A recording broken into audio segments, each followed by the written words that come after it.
আজকে আইএনএম পাঠ হচ্ছে 25। আইএনএম পাঠ হচ্ছে 25, 25। স্বরাজ্য দল 1923 খ্রিস্টাব্দে স্বরাজ দল প্রতিষ্ঠিত হয়। অসহযোগ আন্দোলনে অকাল প্রয়াণ ও ব্যর্থতা এবং গান্ধীজি সহ দেশের শীর্ষ নেতৃবৃন্দ গ্রেপ্তার হওয়ায় জাতীয় রাজনীতিতে এক গভীর শূন্যতা সৃষ্টি হয়। এই সংকটময় পরিস্থিতিতে জাতীয় রাজনীতিতে জাতীয় রাজনীতিকে সচল রাখার প্রয়োজনীয়তা থেকে জন্ম নেয় স্বরাজ দল। জাতীয় কংগ্রেসের মধ্যে নীতি বা কর্মসূচি নিয়ে দ্বন্দ্ব ছিল। বিহারের গয়াতে অনুষ্ঠিত 1922 খ্রিস্টাব্দে ডিসেম্বর জাতীয় কংগ্রেসের অধিবেশনে পরিবর্তনকামী প্রো-চেঞ্জার, পরিবর্তন বিরোধী নো চেঞ্জার এই দুই গোষ্ঠীর মধ্যে বিভাজন শুরু হয়।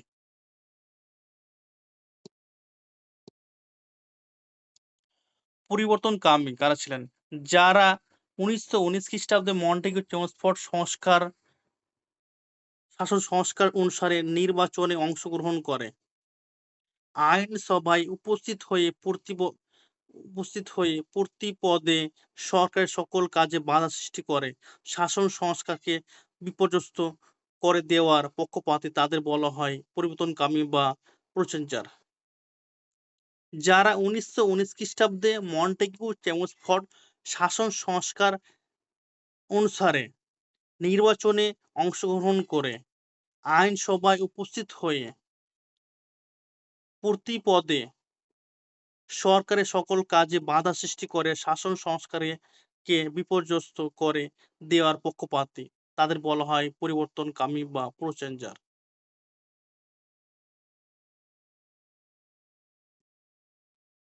এরা ছিলেন মদন মোহন মালব্য, শ্রীনিবাস আয়েঙ্গার, বিঠলভাই প্যাটেল, চিত্তরঞ্জন দাস, মতিলাল নেহরু, সত্যমূর্তি কেলকার, জয়াকার প্রমুখ। এদের প্রধান কাজ ছিল জাতীয় আন্দোলনের কর্মসূচি করা, পরিবর্তন বিরোধী বা নো চেঞ্জার। অন্যদিকে যারা এই নীতির বিরোধী এবং প্রবলভাবেই গান্ধীজি যে সকল কাজকর্মের সমর্থন অর্থাৎ গান্ধীপন্থী তারা পরিবর্তন বিরোধী বা নো চেঞ্জার নামে পরিচিত। এরা হলেন বল্লভভাই প্যাটেল, ডক্টর রাজেন্দ্র প্রসাদ, চক্রবর্তী রাজা গোপালাচারী, ডক্টর আনসারী, কস্তুরীবাঈ আয়েঙ্গার প্রমুখ। এদের প্রধান কর্মসূচি ছিল গ্রামোন্নয়ন, হরিজন, খাদি, নঈ তালিম, অস্পৃশ্যতা বর্জন, হিন্দু মুসলিম ঐক্য স্থাপন প্রভৃতি। 1922 খ্রিস্টাব্দে কোয়া কংগ্রেসের অধিবেশনে সভাপতির ভাষণে দেশবন্ধু চিত্তরঞ্জন দাস আইনসভায় প্রবেশের নীতি গ্রহণের আহ্বান জানান, কিন্তু তার প্রস্তাব বিপুল ভোটে পরিত্যক্ত হয়। 1922 খ্রিস্টাব্দে গয়া কংগ্রেস অধিবেশনে সভাপতি ভাষণে দেশবন্ধু চিত্তরঞ্জন দাস আইনসভায় প্রবেশের নীতি গ্রহণের আহ্বান জানান, কিন্তু তার প্রস্তাব বিপুল ভোটে পরিত্যক্ত হয়।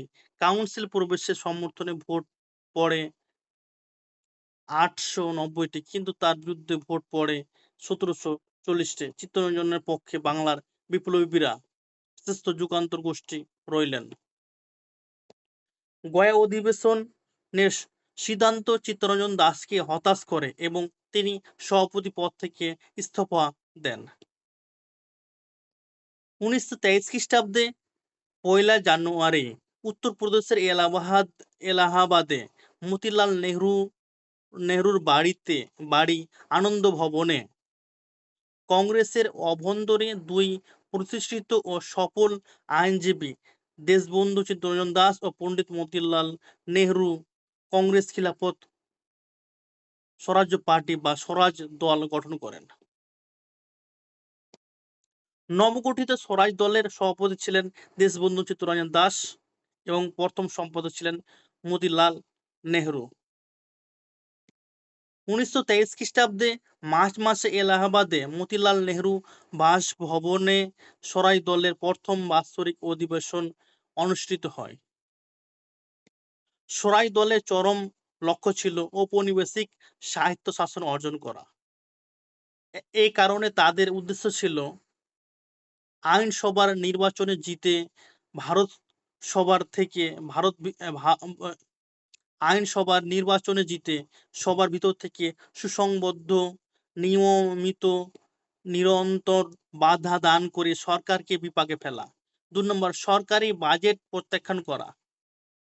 নানা বিল প্রস্তাব তুলে জাতীয়তাবাদের গতিকে সাহায্য করা। 4 নম্বর সুনির্দিষ্ট অর্থনৈতিক নীতি গ্রহণ করে বিদেশি শোষণ বন্ধ করা। স্বরাজ্য দল গঠনকালে ভারতের গভর্নর জেনারেল বা ভাইসরয় ছিলেন লর্ড রিডিং 1922 এবং ভারত সচিব ছিলেন লর্ড ব্যাকেনহেড। স্বরাজ দলের এই কর্মসূচি প্রচারের দায়িত্ব পালন করেছিলেন সুভাষচন্দ্রের সম্পাদনায় বাংলার কথা। স্বরাজ দলের এই কর্মসূচি প্রচারের দায়িত্ব পালন করেছিলেন সুভাষচন্দ্রের সম্পাদনায় বাংলার কথা, এ রঙ্গস্বামী আয়েঙ্গারের স্বদেশ মিত্রম, এন.সি. কেলকার এর কেশরী পত্রিকা প্রভৃতি। মার্ক্সবাদী ঐতিহাসিক রজনীপাম দত্ত তার ইন্ডিয়া টুডে গ্রন্থে এই কর্মসূচিকে একটি অগ্রগতি ও প্রগতিশীল পদক্ষেপ বলে চিহ্নিত করেছেন।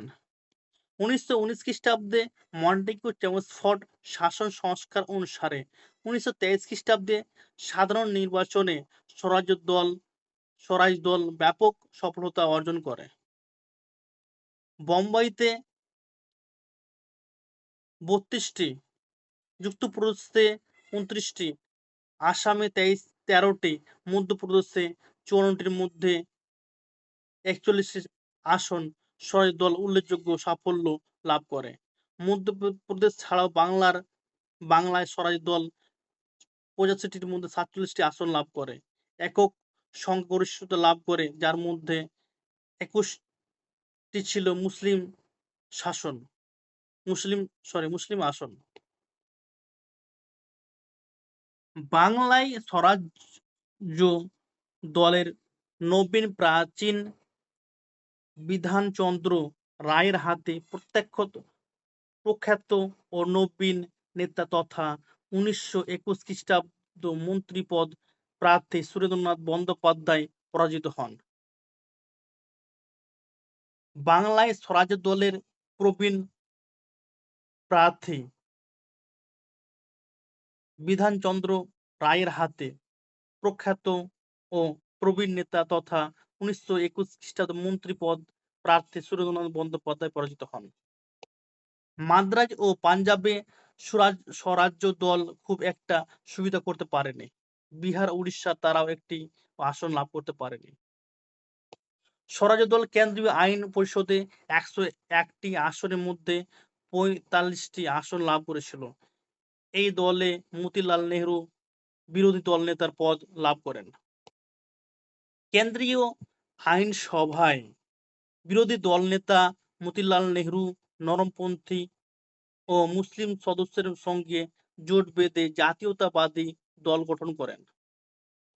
এই সরকারের কাছে বন্দি মুক্তি, দমনমূলক আইন প্রত্যাহার, প্রাদেশিক স্বায়ত্তশাসন প্রবর্তন প্রভৃতি দাবি পেশ করেন। প্রাথমিক পর্যায়ে তারা বিশেষ সাফল্য অর্জন করে। 1925 খ্রিস্টাব্দে মার্চ মাসে বিঠলভাই প্যাটেল কেন্দ্রীয় আইনসভার সভাপতি বা স্পিকার নির্বাচিত হন। 1925 খ্রিস্টাব্দে মার্চ মাসে বিঠলভাই প্যাটেল কেন্দ্রীয় আইনসভার সভাপতি বা স্পিকার নির্বাচিত হন। কেন্দ্রীয় আইনসভার সঙ্গে সঙ্গে পৌরসভার নির্বাচনেও উল্লেখযোগ্য সাফল্য লাভ করেছিল। চিত্তরঞ্জন দাস কলকাতা পৌরসভার মেয়র নির্বাচিত হন। সুভাষচন্দ্র বসু হন প্রধান কার্যনির্বাহক চিফ এক্সিকিউটিভ অফিসার এবং সুরাবর্দী ডেপুটি মেয়র। চিত্তরঞ্জন দাসের সুদক্ষ নেতৃত্বে স্বরাজ্য দল বাংলায় মুসলমানদের সঙ্গে একটি সমঝোতায় এসেছিল। 1923 খ্রিস্টাব্দে ডিসেম্বর মাসে সম্পাদিত এই সমঝোতা চুক্তি বেঙ্গল প্যাক্ট বা বাংলা চুক্তি নামে পরিচিত।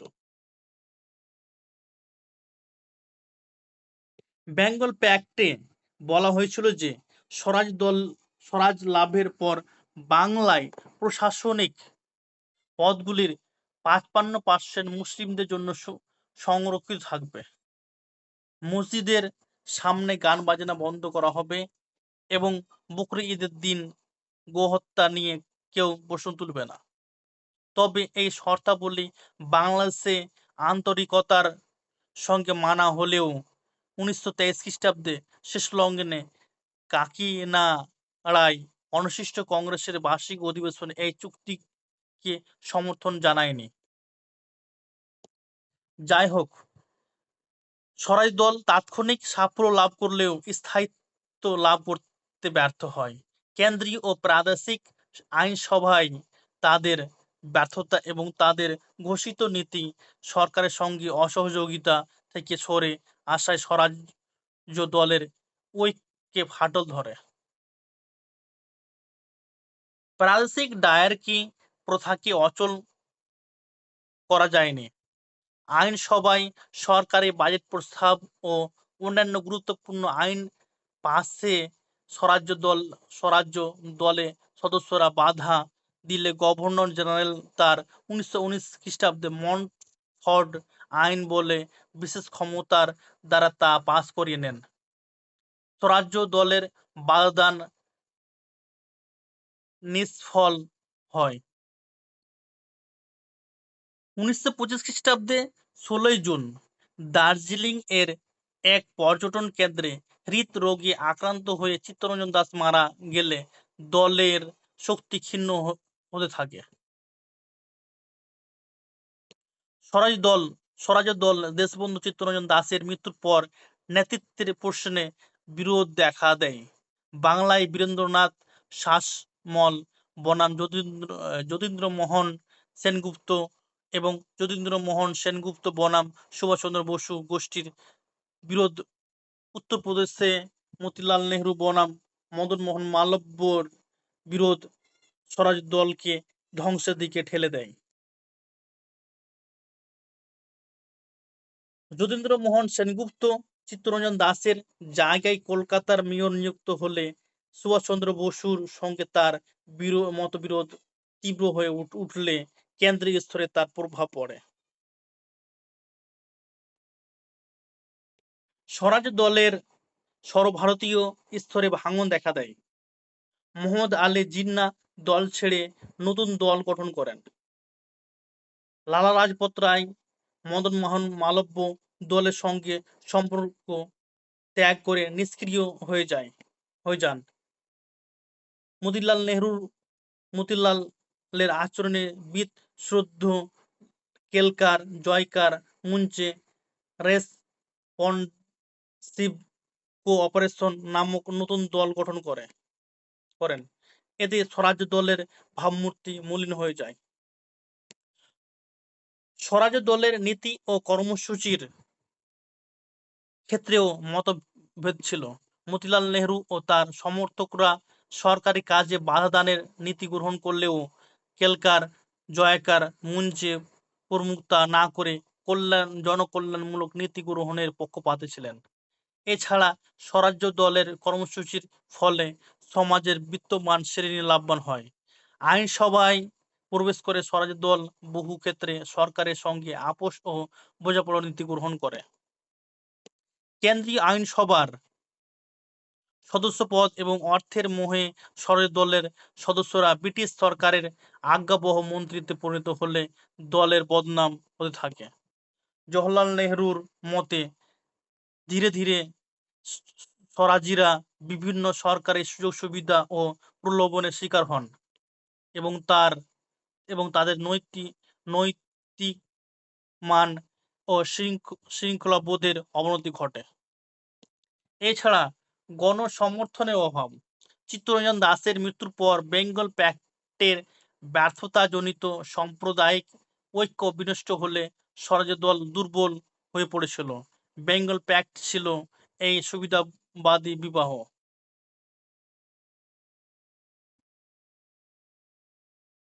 স্বরাজ দলের ব্যর্থতার একটা বড় কারণ মহাত্মা গান্ধীর বিরূপ মনোভাব। কাউন্সিলের রাজনীতি তিনি কোনোদিনই মেনে নেননি। গান্ধীজির দৃষ্টিতে আইন প্রণয়নের বাধাদান ও হিংসার বহিঃপ্রকাশের প্রতীক। সর্বোপরি 1926 খ্রিস্টাব্দে নির্বাচনে স্বরাজের দল খুব খারাপ ফল করে। আসাম, বিহার, মাদ্রাজ ছাড়া আর কোথাও সুবিধা করতে পারেনি স্বরাজ দল। কেন্দ্রীয় আইনসভার স্বরাজের দল পেল মাত্র 35টি আসন। স্বরাজের দলের অধিকাংশ নেতা নিজেদের ভুল উপলব্ধি করে কংগ্রেসে ফিরে আসে। কংগ্রেস নেতারাও উপলব্ধি করেন যে ইংরেজদের বিরুদ্ধে সাম্রাজ্যবাদী সংগ্রামকে সফল করতে গেলে ঐক্য ফিরিয়ে আনতে হবে। এই সব সত্ত্বেও স্বরাজ্য দলের অবদান ও ভূমিকা অস্বীকার করা যায় না। স্বরাজ্য দলের বড় অবদান ছিল অসহযোগ আন্দোলন অসময়ে প্রত্যাহারের যে গভীর রাজনৈতিক শূন্যতা সৃষ্টি হয়েছিল তা অনেকটাই পূরণ করা এবং তা করে স্বরাজীরা স্বাধীনতা আন্দোলনের ধারাবাহিকতা বজায় রেখেছিল। স্বরাজীরা যেভাবেই আইনসভার মধ্যে থেকে ব্রিটিশদের বিভিন্ন দমনপীড়নমূলক আইনের এবং ত্রুটিপূর্ণ বাজেটের বিরোধিতা করে তা স্বদেশবাসীর জাতীয় চেতনার জাগরণ ঘটিয়েছিল এবং তারাই প্রথম নজির সৃষ্টি করে যে এইভাবে সরকারের কাজে দাবি দেওয়া আদায় করা সম্ভব।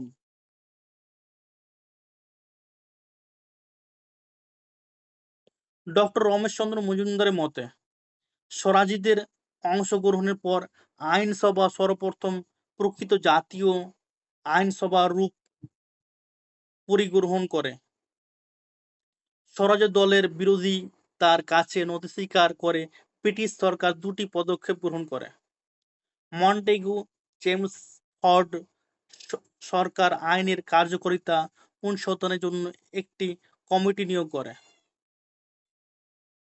ব্রিটিশরা বাধ্য হয় সাইমন কমিশন গঠন করতে। স্বরাজ দল জাতীয় আন্দোলনকে গতিশীল ও প্রাণবন্ত করে তোলার পাশাপাশি শ্রমিকদের স্বার্থ রক্ষা, দেশীয় শিল্প সংরক্ষণ নীতি, ডাকটিকিট,